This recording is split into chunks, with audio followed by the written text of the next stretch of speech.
Student, इसके पहले video में हम लोग ने देखा था समुच्चय क्या है, समुच्चय लिखने की पद्धति भी हम लोग ने देखे थे। इस वीडियो में हम लोग देखते हैं कि समुच्चय के प्रकार कौन से हैं। समुच्चय होता क्या है, पहले मैंने बताया था समुच्चय अर्थात समूह, वह समूह जिसके घटक निश्चित हो, जिसके घटक निश्चित हो ऐसे समूह को समुच्चय कहा जाता है। ठीक है, इसके पहले हम लोगों ने पढ़ा था समुच्चय लिखने की पद्धति। तो समुच्चय लिखने की दो पद्धति हो गई, सूची पद्धति हो गई, गुणवर्णन पद्धति हो गई। दो पद्धतियों से आप समुच्चय को लिख सकते हो। ठीक है, अब यहाँ पे हम लोग देखने जा रहे हैं समुच्चय के प्रकार। समुच्चय कितने प्रकार के होते हैं। ठीक है, तो समुच्चय के प्रकार सबसे पहला प्रकार है, ठीक है, एकल समुच्चय। एकल समुच्चय, अब एकल समुच्चय का मतलब क्या हुआ। ठीक है, एकल समुच्चय अर्थात वह समुच्चय, अरे ठीक है, वह समुच्चय जिसके घटक, जिसमें केवल एक घटक हो, वह समुच्चय जिसमें एक और केवल एक घटक हो उसे एकल समुच्चय कहा जाता है। एकल से मालूम ही पड़ रहा है एक घटक वाला समुच्चय। तो यहाँ पे हम लोग एक उदाहरण ले लेते हैं। ठीक है, उदाहरण लेते हैं, जैसे समुच्चय एक क्या है, अरे ठीक है, यह भारत की राजधानी है, भारत की राजधानी। इस प्रकार हमने एक जानकारी ले ली। अब इसको सूची पद्धति में किस प्रकार लिखेंगे, सूची पद्धति में लिखेंगे दिल्ली। ठीक है, तो दिल्ली केवल एक घटक है, इसलिए इस समुच्चय को एकल समुच्चय कहा गया। ठीक है, तो वह समुच्चय जिस समुच्चय में एक और केवल एक घटक हो उसे एकल समुच्चय कहा जाता है। ठीक है, समुच्चय बी बराबर, अरे ठीक है, सम अभाज्य संख्या है। तो समअभाज्य संख्या केवल एक ही है, वो है दो। दो सम भी है क्योंकि वो दो से भाजित होती है, और अभाज्य इसलिए क्योंकि वो दो के अलावा किसी और से भाजित नहीं होती। तो समुच्चय बी बराबर क्या आ गया, दो। तो आप देखेंगे पहला समुच्चय और ये दूसरा समुच्चय एकल समुच्चय है। क्यों एकल समुच्चय, क्योंकि इसमें एक और केवल एक घटक है, इसलिए इसे एकल समुच्चय कहा गया। अब दूसरा समुच्चय का प्रकार पढ़ते हैं, रिक्त समुच्चय। रिक्त समुच्चय, तो रिक्त समुच्चय क्या होता है, रिक्त से मालूम ही पड़ रहा है, रिक्त यानी खाली। वह समुच्चय जिसमें एक भी घटक ना हो उसे रिक्त समुच्चय कहते हैं। वह समुच्चय जिसमें एक भी घटक ना हो उसे रिक्त समुच्चय कहते हैं। अच्छा, रिक्त समुच्चय को आप इस चिन्ह द्वारा अथवा इस चिन्ह द्वारा दर्शा सकते हो। ठीक है, रिक्त समुच्चय के दो उदाहरण ले लेते हैं। समुच्चय ए बराबर लिख देते हैं। ठीक है, चार भुजाओं वाला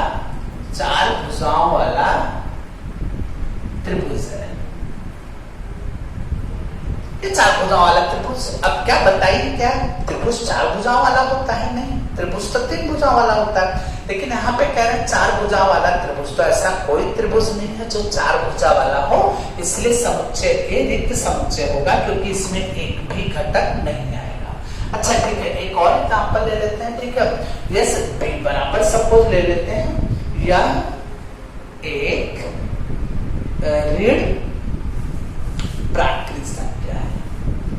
ठीक है, ऋण प्राकृत संख्या। तो ऋण प्राकृत संख्या क्या होती है, पहले मैंने आपको बताया था, प्राकृत संख्या एक से अनंत तक की संख्याओं को प्राकृत संख्या कहते हैं। प्राकृत संख्या सदैव धनात्मक होती है। अब यहाँ पे क्या करें, ऋण प्राकृत संख्या, तो ऋण प्राकृत संख्या नहीं होती है, प्राकृत संख्या सदैव धनात्मक होती है।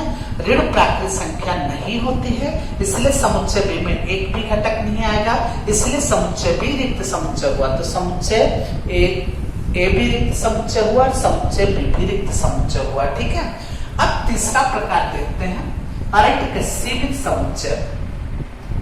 सीमित समुच्चय, तो सीमित समुच्चय का मतलब सीमित, मतलब वह समुच्चय जिसमें घटकों की संख्या सीमित हो। वह समुच्चय जिसमें घटकों की संख्या सीमित हो उसे सीमित समुच्चय कहेंगे।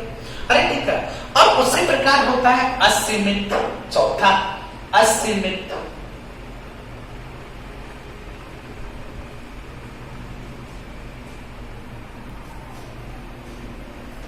अरे ठीक है, सीमित समुच्चय और असीमित समुच्चय।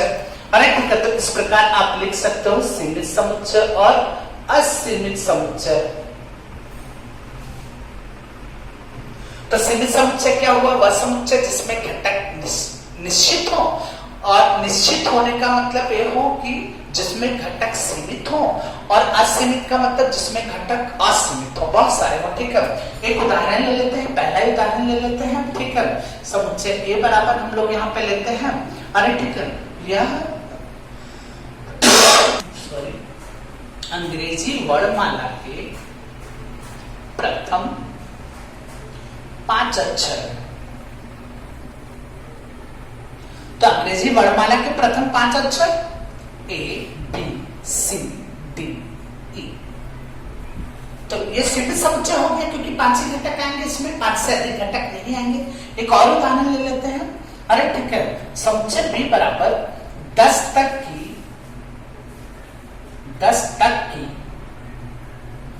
प्राकृत संख्याओं का समुच्चय। तो 10 तक की प्राकृत संख्याओं का समुच्चय इस प्रकार लेंगे, 1 2 3 9 10। ठीक है, तो ये सब सीमित समुच्चय, क्योंकि इसमें घटकों की संख्या के स्टूडेंट सीमित है, इसलिए इसे सीमित समुच्चय कहेंगे। अब असीमित समुच्चय ये हुआ जिसमें घटकों की संख्या असीमित हो, जैसे समुच्चय ए बराबर प्राकृत संख्याओं का समुच्चय। प्राकृत संख्याओं का समुच्चय, तो प्राकृत संख्याओं का समुच्चय, प्राकृत संख्या तो अनंत तक होती है, तो प्राकृत संख्याओं का समुच्चय स्टार्ट होती है प्राकृत संख्या 1 से, 1 2 3 4 कहां तक पता नहीं कहां तक, तो इसलिए अनंत तक, इसलिए इसको असीमित समुच्चय कहेंगे। ठीक है, एक और एग्जांपल ले लेते हैं। ठीक है, समुच्चय बी बराबर, अरे ठीक है, ये पूर्ण संख्याओं का समुच्चय। तो पूर्ण संख्याओं का समुच्चय इस प्रकार, पूर्ण संख्याओं का समुच्चय, तो पूर्ण संख्याएं भी 0 से शुरू होती हैं और अनंत तक जाती हैं, तो 0 1 2 3 कहां तक पता नहीं कहां तक, तो ये असीमित समुच्चय हो गया। ठीक है, तो जिसमें घटक असीमित हो उसे असीमित समुच्चय कहेंगे, जिसमें घटकों की संख्या सीमित हो उसे सीमित समुच्चय कहेंगे। अरे ठीक है, जिसमें एक भी घटक ना हो उसे रिक्त समुच्चय कहेंगे, और जिसमें केवल एक और केवल एक घटक हो उसे एकल समुच्चय कहेंगे।